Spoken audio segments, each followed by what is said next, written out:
ಆಡಳಿತಾರೂಢ ಕಾಂಗ್ರೆಸ್ನಲ್ಲಿ power sharing ಹಗ್ಗಜಗ್ಗಾಟ ಮುಂದುವರೆದಿದೆ. ಡಿಸಿಎಂ ಡಿಕೆಶಿ ತಮ್ಮ ಪಟ್ಟು ಬಿಡದೆ ಹಠಕ್ಕೆ ಬಿದ್ದಿದ್ದಾರೆ. ಸಿಎಂ ಆಪ್ತರ ಭೇಟಿ ಬಳಿಕ ಖುದ್ದು ಎಐಸಿಸಿ ಅಧ್ಯಕ್ಷರ ಜೊತೆಗೆ ಸೀಕ್ರೆಟ್ ಮೀಟಿಂಗ್ ನಡೆಸುವ ಮೂಲಕ ಅಚ್ಚರಿ ಮೂಡಿಸಿದ್ದಾರೆ. ಹಾಗಾದರೆ ಡಿಕೆ ಶಿವಕುಮಾರ್ ಮಲ್ಲಿಕಾರ್ಜುನ್ ಖರ್ಗೆ ಜೊತೆ ಕಾರಿನಲ್ಲಿ ಏನೆಲ್ಲ ಚರ್ಚೆಯಾಗಿದೆ, ಬನ್ನಿ ನೋಡೋಣ. ರಾಜ್ಯ ಕಾಂಗ್ರೆಸ್ನಲ್ಲಿ ಗದ್ದುಗೆ ಗುದ್ದಾಟಕ್ಕೆ ಬಿದ್ದಿಲ್ಲ ಬ್ರೇಕ್. ಮಲ್ಲಿಕಾರ್ಜುನ ಖರ್ಗೆ ಕಾರಿನಲ್ಲೇ ಕೂತು ಡಿಕೆಶಿ ಮಾತುಕತೆ. ಆ 1 ಗಂಟೆಯ ಚರ್ಚೆಯಲ್ಲಿ ಬಂಡೆಗೆ ಸಿಕ್ತಾ ಭರವಸೆ.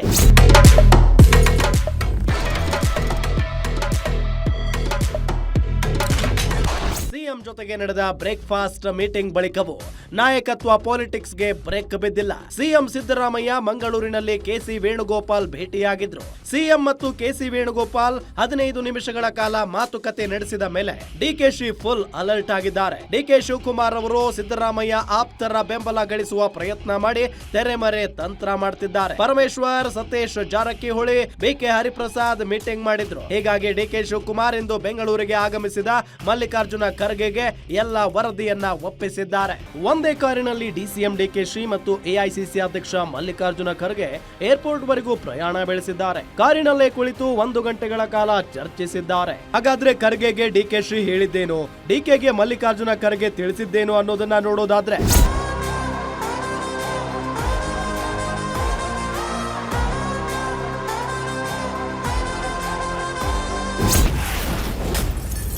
ಖರ್ಗೆಗೆ ಡಿಕೆ ಹೇಳಿದ್ದೇನು, ಸರ್ ಎಷ್ಟು ದಿನ ಕಾಯೋದು, ಎಲ್ರೂ ನನ್ನ ತಾಳ್ಮೆ ಪರೀಕ್ಷೆ ಮಾಡ್ತಿದ್ದಾರೆ. ನನ್ನ ಪರ ಹಾಗೂ ಇತರೆ ನಾಯಕರನ್ನ ತಾಳ್ಮೆಯಿಂದ ಇರುವಂತೆ ಹೇಳಿದ್ದೇನೆ. ಈಗಾಗಲೇ 2.5 ವರ್ಷ ಮುಗಿದಿದೆ. ಇನ್ನು ಎಷ್ಟು ದಿನ ಕಾಯೋದು? ನನ್ನ ಪಕ್ಷ ಸಂಘಟನೆ ನಾಯಕತ್ವದ ಬಗ್ಗೆ ನಿಮಗೆ ಏನಾದ್ರೂ ಡೌಟ್ ಇದೆಯಾ? ನಾನು ಈಗಾಗಲೇ ಹೇಳಿದ್ದೇನೆ, ನನಗೂ ಒಂದು ಅವಕಾಶ ಮಾಡಿಕೊಡಿ. ನೀವು ನಿಮ್ಮ ಮಗನ ಬಗ್ಗೆ ಚಿಂತೆ ಮಾಡಬೇಡಿ. ಪ್ರಿಯಾಂಕ್ ಜವಾಬ್ದಾರಿ ನನಗಿರಲಿ.